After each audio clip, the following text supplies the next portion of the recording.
মহেশতলার রবীন্দ্রনগর থানার সামনে যে ঘটনা ঘটলো আপনারা ইতিমধ্যে দেখেছেন। রাজ্যের বিরোধী দলনেতা শুভেন্দু অধিকারী এবং বিজেপি পার্টির পক্ষ থেকে যে প্রচার করা হচ্ছে পরিকল্পিতভাবে হিন্দুদের উপর অত্যাচার, তুলসী মন্দির ভেঙে দেওয়া ইত্যাদি, এবং হিন্দুদের ঘর বাড়ি ভেঙে দেওয়া হচ্ছে। গদি মিডিয়াতে এই খবরগুলোই দেখেছেন এবং গদি মিডিয়া এই খবরগুলোই দেখিয়েছে যে মুসলমানরা কিভাবে হিন্দুদের উপর অত্যাচার করছে, তুলসী মন্দির ভাঙছে, হিন্দুদের বাড়িঘর ভেঙে দিচ্ছে। আজকে আমাদের ইনসাফ বাংলা চ্যানেলের প্রতিনিধি সঞ্চয়িতা দত্ত তিনি পৌঁছে গেছিলেন সেই এলাকার সাধারণ বাঙালি, অবাঙালি, হিন্দু, মুসলিম সকলের সঙ্গে আমরা কথা বলেছি। তারা কি জানাচ্ছেন, অ্যাকচুয়াল ঘটনাটা কি। শোনা যাচ্ছে যে একজন ফল বিক্রেতা তার দোকান তুলে দেওয়াকে কেন্দ্র করেই মূলত অশান্তি। ফল বিক্রেতা যে দোকান দিত সেখানে নাকি একটা তুলসী গাছ বসানো হয়েছিল বা তুলসী মন্দির বানানো হয়েছিল ছোট করে, এবং সেই তুলসী মন্দির দেখা যাচ্ছে একজন দুষ্কৃতী তিনি লাথি মেরে ভাঙছেন এবং পুলিশ তাকে সঙ্গে সঙ্গে আটক করেছে। সেই ভিডিও আমরা ইতিমধ্যে দেখেছি। তাহলে কেউ যদি কোনো অন্যায় করে আর অন্যায়কারীকে যদি পুলিশ গ্রেপ্তার করে এটা তো প্রশংসার দাবি রাখে, কিন্তু সেখানে উল্টোটা প্রচার করা হচ্ছে। আসল ঘটনাটা কি এটা কিন্তু অনেকেই জানতে চাইছিলেন যে কেন ফলওয়ালাকে বসতে দেওয়া হচ্ছিল না। হঠাৎ করেই কি মেটিয়াপুরুজের মুসলিম ছেলেরা এসে মহেশতলায় হিন্দুদের উপর অত্যাচার করা শুরু করলো? আমাদের তো কত কষ্ট হলো না। আমাদের তো ওখানে ফুলের দোকান, ফুল বিক্রি করি, ওই বসে ওখানে আমরা দুজন ওখানে বসি ফুল বিক্রি করে। আজকে তো বিক্রি করতেও পারলাম না, সব ভাঙাচোরা করলো। এখন এলাকার পরিস্থিতি কেমন? এলাকার পরিস্থিতি খুবই খারাপ। সবাই মানে আপনি দেখতেই পাবেন রাস্তায় পুরো মানে স্ত্রী মানে মেয়েরা একদমই নেই, ছেলেরা কিছু তারা তাদের ঘরের প্রয়োজনে সব বাইরে বেরিয়েছে। আমাদের এলাকার সবথেকে বড় বাজার এটা, মাছ বলুন, সবজি বলুন, সবথেকে বড় বাজার এটা। হিন্দু মুসলমান কোনো ব্যাপার না, সবাই এখানে বাজার করতে আসে। আমাদের এখানে তো ওরকম কোনো ব্যাপার নেই। আমি তো আপনাকে একটা কথা বারবার বলছি, 1992 সালে যখন সবথেকে বড় গণ্ডগোল হয়েছিল তখনও এই জিনিস হয়নি আমাদের এখানে। আজকে যে জিনিসটা হলো, কিছু লোকের তো ইন্টেনশন কাজ করছে, সে সামাজিক হোক, অসামাজিক হোক, আপনার পার্টির হোক বা কোনোভাবেই কেউ করানো তো হচ্ছে। একটা সাধারণ মানুষ তো এমনি ক্ষিপ্ত হয়নি। তুলসী মঞ্চটা আগে থেকে ওখানে ছিল, তাই তো? তুলসী মঞ্চটা ছিল অনেক দিনই হয়েছে। ওই ছেলেটি তো এখানকার স্থানীয় ছেলে না, ও তো রোহিঙ্গা। ওরা এসে দখল করছে।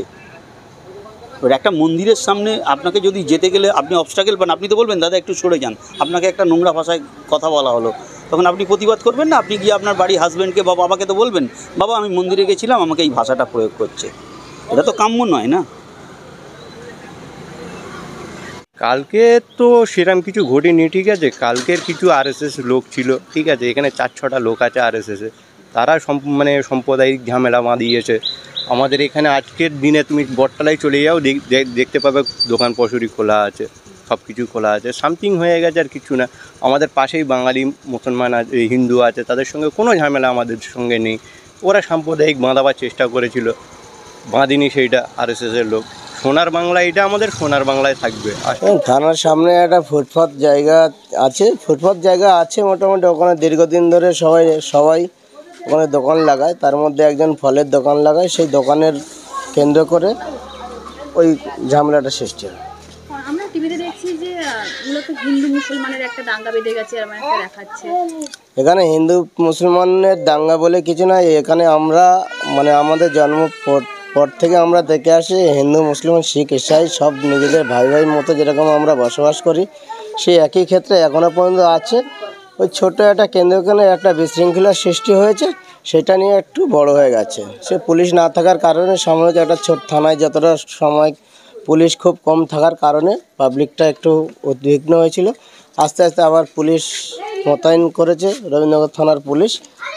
আর সাহেবরা সব এসেছিলেন, আসার পরে আস্তে আস্তে আবার পরিস্থিতি নিমন্ত্রণ এসছে। ঠিক কি ঘটেছিল আপনাদের এখানে গতকাল মোটামুটি একটা দোকানকে উদ্দেশ্য করে, তো সেই দোকানটা ও দেশেও গিয়েছিল, আর হঠাৎ এরা দোকানটা বানিয়ে নেয়।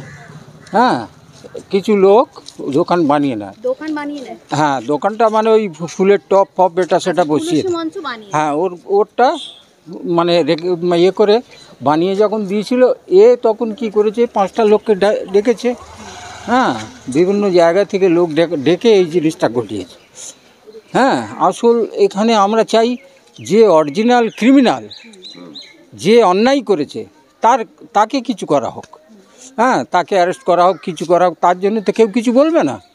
হ্যাঁ, আর যে নির্দোষ লোক কিছু তো মানে ধরা পড়েছে, সেগুলো বেছে বেছে যাতে তাদের মুক্তি দেওয়া হয়, তার জন্যই আমি অনুরোধ করব। বলা হচ্ছে যে এখানে মূলত হিন্দু মুসলিমের একটা দাঙ্গা লেগেছে। হ্যাঁ, হিন্দু মুসলিমটা মেন কথা জড়িয়ে দেওয়া হয়েছে, কারা করেছে তো জানি না। মানে দোকানটাকে কেন্দ্র করে ঘটনাটা ঘটেছে। হ্যাঁ, ঘটনা ঘটেছে, আর কোনো ঝামেলা নেই। আপনাদের এখানে কেমন সম্পর্ক একে অপরের সঙ্গে? এখন প্রত্যেকের সঙ্গে আমার সম্পর্ক, আমি বাঙালিদের বাড়ি যাচ্ছি, ওতে যাচ্ছে, খাওয়া দাওয়া, এক বাজারে চলাফেরা, আমাদের কোনো সমস্যা নেই। কিন্তু এই যে দোকানটা, এই দোকানটার জন্যেই এখন হঠাৎ ওকে বানিয়ে দিয়েছে। গরিব হোক আর যাই হোক, ফুডে করেছে, ফুডে তো কারোর বাবার জিনিস না, কথাটা কি বলেছেন, ফুডে তো কারোর জিনিস না, যে খুশি সে ব্যবহার করেছে, কিন্তু তার জন্যে এত বড় কাণ্ডটা ঘটে গেল। মন্দির কমিটি থেকে বলছে যে ওই জায়গাটা নাকি মন্দিরের জায়গা। না, ওটা ফুডের হবে, সরকারি জায়গা। হ্যাঁ, সরকারি জায়গা। এইবারে দেখুন, এইবারে জানি না ওর কি ব্যাপার আছে, ওরা হঠাৎ কেন তুলে দিল, শেষ খবরটা তো আর আমি বলতে পারবো না। কি এতদিন ছিল, হঠাৎ কেন দুজন, কোনো অসুবিধে ছিল হয়তো তুলে দিয়েছে। হ্যাঁ, আর গরিব মানুষ বলে কথা নয়, যদি সে অন্যায় করে, হ্যাঁ, তাকে আলোচনার মাধ্যমে সব কিছু করা উচিত ছিল। হঠাৎ এরকম করে দেওয়া, এটা তো খারাপ জিনিস হয়েছে। সিসিটিভি ফুটেজ আছে বা আরও সব মিডিয়ারা যারা আছে তাদের দিকে একটা চিহ্নিত করছে পুলিশ, তাদের ফুটেজ দেখে বা চিহ্নিত করে আইনত ব্যবস্থা পুলিশ নেবে। এর আগে কি এখানে এরকম কোনো ঘটনা ঘটেছিল? আজ পর্যন্ত এরকম বিশৃঙ্খলা তৈরি হয়নি হিন্দু মুসলমান বলে, বা এরকম অসামাজিক কাজকর্ম কোনোদিন হয়নি, আমরা দেখিনি।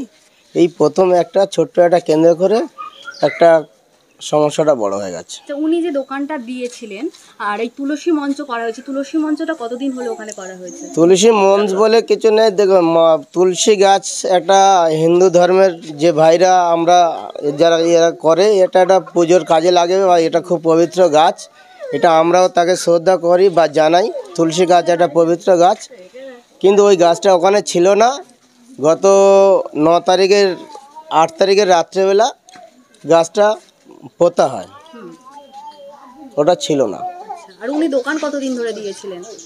দোকান মিনিমাম 7-8 বছরের বেশি হবে, কম হবে না। ঘটনাটা দেখুন, এখানে আমাদের মন্দিরের সামনে যে আপনার যেটা ভাঙা হয়েছে, তুলসী মঞ্চ যেটা করা হয়েছিল, এটা যে করেছিলেন সেই ব্যাপারে কোনো মতামত নেই। সবাই বলছেন হিন্দু মুসলমান, বাট আমাদের এখানে 1992 সালে 6ই ডিসেম্বর যে গোটা কলকাতা জুড়ে যে অশান্তি সৃষ্টি হয়, তখন কোনো অশান্তি কিন্তু হয়নি।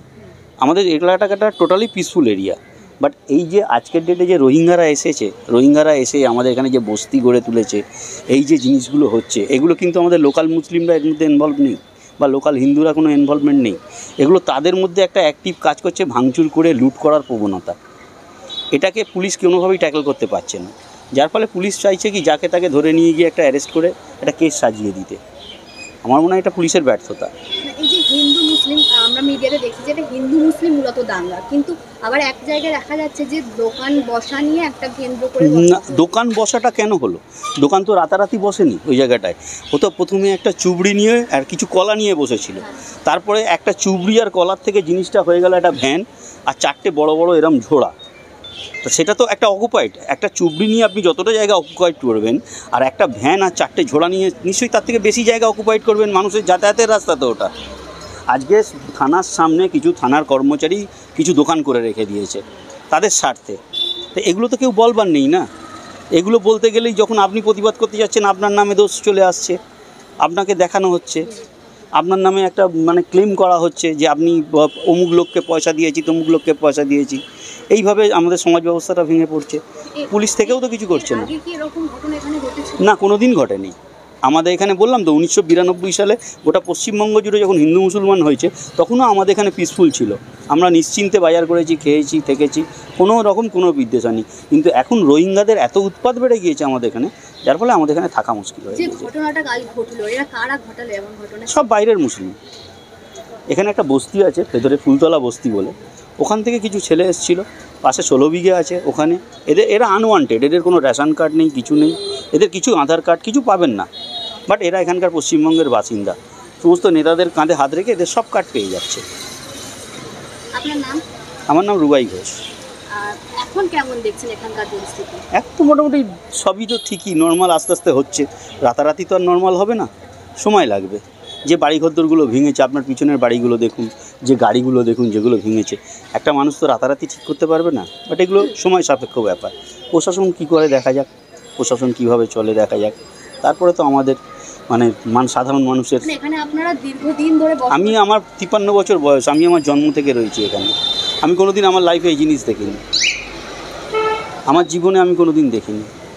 এখন দেখছেন বাইরে থেকে লোক এসে, আমাদের এখানকার স্থানীয় লোক কেউ না, এখানকার স্থানীয় লোক কেউ না। এই যে আমি দাঁড়িয়ে আছি, এখন একটা গন্ডগোল হলে তো আমাকে সরে যেতেই হবে, কিন্তু যে গন্ডগোল করার জন্য আসবে সে মুখে রুমাল বেঁধে হোক, যা করে হোক, সে তো একটা গন্ডগোলের অছিলায় এখানে আসবে। সে আসবে কেন? একটা নিউজ চ্যানেলের হয়ে আপনি এসছেন, আপনি তো এমনি এমনি এখানে আসেননি, একটা গন্ডগোল হয়েছে বলে আপনি এসছেন। কিন্তু কোনো লোক যদি এখানে এসে কোনো কিছু ঘটাতে চায়, তার মানে তার কোনো ইন্টেনশন আছে, সেটা বুঝতে হবে। এখানে হচ্ছে তো তাই। এখন কি আপনারা ভয় রয়েছে? একদম ভীষণভাবে। আমাদের বাচ্চা কাচ্চা নিয়ে আমরা কি করব? আমরা পূর্বপুরুষের ভিটে ছেড়ে কোথায় যাব? আমরা পূর্বপুরুষের ভিটে ছেড়ে যাবোটা কোথায় বলুন? এখানে তো দেখছি মূলত বেশিরভাগ দোকান রয়েছে দু সাইড। এটা তো বাজার। এখানে বলা হচ্ছে যে তুলসী মঞ্চকে ভাঙাকে কেন্দ্র করে এই ঘটনাটা ঘটেছে। না, আমি তখন ছিলাম না তুলসী মঞ্চ, আমি তখন ঈদের দিনে বাড়ি চলে গেলাম, আমি ছিলাম না। আমি এসছি মঙ্গলবার দিন, আগেই ভেঙে দিয়েছে তুলসী মঞ্চ। ছিলাম না, আমি বাড়ি দেশে গেলাম, বগরির জন্য হলো, সেখানে দেশে গেলাম। মঙ্গলবার দিন, বুধবার দিন এসছি, হ্যাঁ মঙ্গলবার সন্ধ্যেবেলা এসছি, এসে তুলসী মঞ্চ কেন্দ্র করে, হ্যাঁ ওইটাই এসে দেখলাম তুলসী মঞ্চ লাগানো আছে। তারপরে মঙ্গলবার দিন, হ্যাঁ তারপরে বুধবার দিন সকালে দোকানদারি করেছি, কালকে দোকানদারি করেছি সকালবেলা। আর 12টা সাড়ে 12টার পর থেকে ভাঙচুর আরম্ভ হলো। এই আমার চায়ের দোকান, ওই জায়গায় যেখানে ভ্যান গাছে, আর আমার চায়ের দোকানটা এটা। আপনার নাম? আমার নাম নিমাই কর। এই যে আমার চায়ের দোকান, সাদা গাড়িটা লাগানো আছে এই সামনে, চায়ের ঘুমটি এই লাগানো আছে, নিমাই কর। এখন আপনারা কেমন সিচুয়েশনে রয়েছেন? এখন কেমন, এখন সব দোকানপাট বন্ধ আছে, আমরা বসে আছি, দোকানপাট খুলতে দিচ্ছে না, খাওয়া দাওয়া হবে কী করে? আমাদের একজন অসুস্থ আছে, মাথা ফাটিয়ে দিয়েছে, উপরে শুয়ে আছে, ইট ফেটেছে, মাথা ফেটে গেছে, উপরে শুয়ে আছে। সমীর জানা। রাজকমল দাস। এখানে যখন ঘটনাটা ঘটছিল আপনারা ছিলেন? তখন আমরা ছিলাম, যেখানেই আছি যে দোকান, সব দোকানেই তো আছি। খাতার বন্ধ করতে পারি, সব লুটপাট হয়ে গেছে। খাতার বন্ধ করতে টাইম দেয়, তখন তো সব লুটপাট করে। হ্যাঁ কাছেই, মানে এখানে কাছেই তো। পুলিশ তো বেরোয় না তো, পুলিশ কোনো সেভই নেয়। পুলিশও মার খেয়েছে। হিন্দু মুসলিমের ঝামেলা বেড়ে গেছে, লোক বলছে জয় শ্রীরাম বলেছে, এই জন্য ঝামেলাটা একটু বেড়ে গেছে। মশলাটা অন্য কিছু আছে। এখানে একটা লোক ছিল, বসছিল এখানে, বসার জন্য একটা মুসলিম লোক বসছিল এখানে। তো মন্দির কমিটির জায়গা আছে, মন্দির কমিটির জায়গা আছে, ও বললো কি না এখানে বসুনি, এখানে আমরা মানে তুলসী গাড়ি লাগাবো, তুলসী গাড়ি লাগাবার ছিল। সেই জন্য ওরা এসে গল্প করে ঝামেলা করে বললো কি না একে বলেছে জয় শ্রীরাম বলতে বলেছে, এই জন্য ঝামেলাটা বেড়ে গেছে। উনি তো দীর্ঘদিন ধরেই ওই ওখানেই বসেন। হ্যাঁ না, 2 বছর থেকে বেশি দিন না, 2 বছর থেকেই বসছিল, বেশি দিনে বসছিল না তো, 2 বছর থেকেই বসছিল। মন্দির কমিটির জায়গা আছে, ওরা জোর করে বসেছিল, বসেনি, ওরা জোর করে বসালাম এই জন্যে। মানে যিনি ফল নিয়ে বসেছেন উনি আগে থেকে 2 বছর থেকে বসছে, আগে থেকে বসছো না, এই 2 বছর থেকেই গোটাও 2 বছর থেকেই বসছে এই জন্য। তারপরে এই ঝামেলাটা বাড়লো, বলে জয় শ্রীরাম বলতে বলেছে। জয় শ্রীরাম বলার কোনো মানেই নেই, কোনো গল্পই নেই, এটা কোনো গল্প নেই, এটা মুদ্রা আছে। ওইটা তো ভালো করে বলতো, যদি আমরা আরও বলতো কিনা দাদা এরা বসছে না, তো আরও বসবে না, ওই জন্য ওরা অন্যজনের কথা বলতে পারতো, তো ঝামেলাটা শেষ হয়ে যেত। ও কেসটা অন্যজনের পিছনে গেছে কেসটা, এই জন্য ঝামেলাটা একটু বেড়ে গেছে। এখানে পাথর চোদ্দা হয়তো মারাপাটি হয়েছে, স্কুলে ইট ফোড়া হয়েছে, স্কুলে 4-5টা ইট গেছে, কাঁচ ভেঙে গেছে। মুসলিমরাই করেছে, মুসলিমরাই। এখানে তো দীর্ঘদিন আপনারা রয়েছেন, এর আগে কোনোদিন এরকম না, এরকম ঘটনা কোনোদিন হয়নি, আমরা সব মিলেমিশে থাকতাম, কিন্তু কোনো ঘটনা হয়নি। এবারে ঘটনাটা বেশি বেড়ে গেছে, এত হয়ে যাবে কেউ বুঝতে পারলো না, কে তো বেড়ে যাবে জানা ঘটনাটা। এটা তো বাজার এলাকা, বাজার এলাকা, ফটো বাজার। এখানে কেমন সম্পর্ক হিন্দু মুসলমান? মোটামুটি সম্পর্ক খুব ভালোই আছে, সবের নিয়ে ব্যবসা আছে, হিন্দু মুসলিম নিয়ে ব্যবস্থা আছে। ওরা এসে ফটোকে বাজার করে, আমরাও যা কাজ করি, সব মিলেমিশে আছে, এরকম কোনো ব্যাপার নেই। এই দাঙ্গাটা হয়ে গেল, ছুটি ছিল স্কুল, সব টাকাটা ছুটি, বুধবার ছুটি ছিল, বাস হয়ে গেছে, ঝামেলাটা বেড়ে গেছে। আপনার নাম? আমার নাম পাপ্পুরাম।